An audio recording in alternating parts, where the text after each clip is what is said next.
सिंध जे अदीबन सियासी समाजी अॻवाननि चयो आहे त कराची जूं ॿाहिराणियूं बुनियादी मसइलनि जे वर चढ़ियल आहिनि। सूबाई तोड़े वफ़ाक़ी सरकार ॿाहिराणियुनि जे तरक़ी खे नज़रअंदाज़ कयो आहे। सिंध जे दरिया समुंड वसीलनि ते सभ खां अॻु में हक़ सिंधियुनि जो आहे। कराची जे इलाइक़े मख़तूम बिलावल विलेज में आशिकाने सिंध पारां नौजवान लेखक ऐं सहाफ़ी शफ़क़त नूनारी सां मल्हायल शामवार तक़रीब में ख़िताब कंदे कामरेड शबीर राजपर, ग़ुलाम कंबर, प्रोफेसर जावेद शेख, नूरुद्दीन जमाली, मुबारक भट्टी, फ़कीर इरशाद शुमरो ऐं शफ़क़त नूनारी ऐं ॿियनि जो चवणु हो त सचा ऐं खरा सहाफ़ी हमेशह सां हक़ सच लिखंदा आहिनि ऐं उन्हनि कॾहिं बि पंहिंजे कलम जो सौदो नाहे कयो। जॾहिं सिंधी माण्हुनि सां वॾो हिते वेधण ऐं वेल हूंदो, ही ॻोठ, ही वस्तियूं, ही वाण जॾहिं असां ठाहिया, उन वक़्त में असां उर्दू अख़बारुनि जा मजबूरनि उन्हनि जे अॻियूं बीठा हूंदा हुआसीं त असांजी का ख़बर लॻे।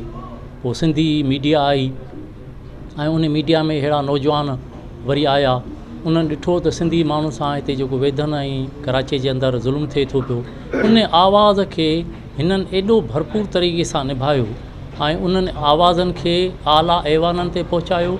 अॼु कराची जे अंदरि जेके बि सिंधी आबादियूं आहिनि या जेके बि सहूलियतूं आहिनि, हिन नौजवान सहाफ़ियुनि जे बदौलत आहिनि। उन्हनि जी महिनत, उन्हनि जी जेको उन आवाज़ खे उन्हनि माण्हुनि ताईं पहुचाइणु, उन्हनि खां हक़ वठी ॾियणु, उन्हनि जी जिदोजहद जेका थी उन्हनि खे जवान मीडिया ताईं पहुचाइणु, हिन शफ़क़त साहब जो वॾो किरदारु रहियो आहे। थोरे अरसे खां उन सां उनजी रफ़ाक़त आहे, पर माण्हू के माण्हू मुंहिंजे अचे बुए बहार जी त माण्हूअ खे सुञाणे वठंदो आहे त हू कहिड़े फील्ड जो आहे, कहिड़े ख़्यालनि जो आहे।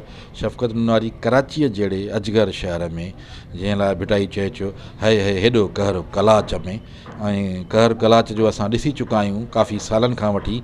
उन शहर में रिपोर्टिंग करणु एतिरो आसान नाहे।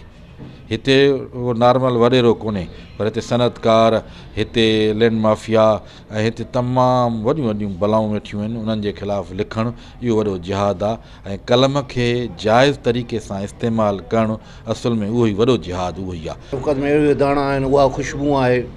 सहाफ़ी हवाले सां, दोस्ती हवाले सां, सिंध दोस्त, इंसान दोस्त, मज़लूमनि जो दोस्त, सभिनी सां प्यारु कंदड़ माण्हू, ईमानदार माण्हू। असां चऊं था अॼु ख़्यालु आहे अॻिते बि शफ़क़त मंज़िल वधाईंदो पंहिंजी, हिनजी अञा नंढी उमिरि आहे ऐं सहाफ़त में पंहिंजो सिंध में पंहिंजो रोल जेको आहे सहाफ़ी जो बुनियादी उहो रोल अदा कंदा। पंहिंजे वतन लाइ कलम खणंदा, पंहिंजे मज़लूमनि लाइ कलम खणंदा। हिकिड़ो महिनती जफ़ाकश ईमानदार असांजो दोस्त आहे।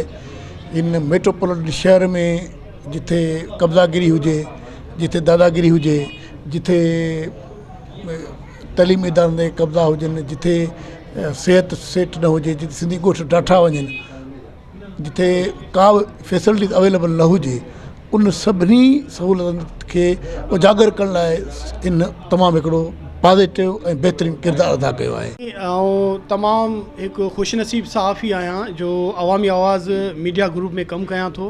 हिन मीडिया ग्रुप जो वर्कर आहियां ऐं हिन मीडिया ग्रुप जे ज़रिए आउं कराची जे ॿाहिराड़ियुनि जा जेके बुनियादी मसइला आहिनि उन्हनि जी भरपूर तरीक़े सां निशानदी कई आहे ऐं उन माण्हुनि जे मसइलनि जी निशानदी जे सबबु अॼु हितां जे इलाइक़े वासियुनि, मुख़्तलिफ़ सियासी समाजी दोस्तनि ऐं ख़ासि तौर ते आशिकाने सिंध ऐं ख़ादिमेन सिंध फाउंडेशन पारां अॼु मुंहिंजे रिहाइण जे सिलसिले में मखदूम बिलावल में मुख़्तसिर तक़रीब मुनक़िद कई वई आहे।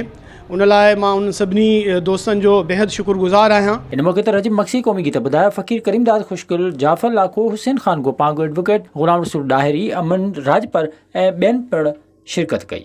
भली हिकिड़ो हुजे या हज़ारनि सां, मुंहिंजो जहिड़ो सिंध जे गतारनि सां, जंहिंजो दुश्मन हिकु न छॾींदमि, वञी ॻोल्हे ॻोल्हे मारींदमि। ओ बायूं दिल जे पुठियां ॿारींदमि, ईअं सेज न मां माणींदमि। वॾो पिसर ते पोइ पाईंदमि, हाणे नार दुनिया खे ॿुधाईंदमि, हाणे नार दुनिया खे ॿुधाईंदमि, हाणे नार दुनिया खे ॿुधाईंदमि, हाणे नार दुनिया खे ॿुधाईंदमि। विज़िट कयो अवामी आवाज़ मीडिया ग्रुप जी वेबसाइट awamiawaz.pk।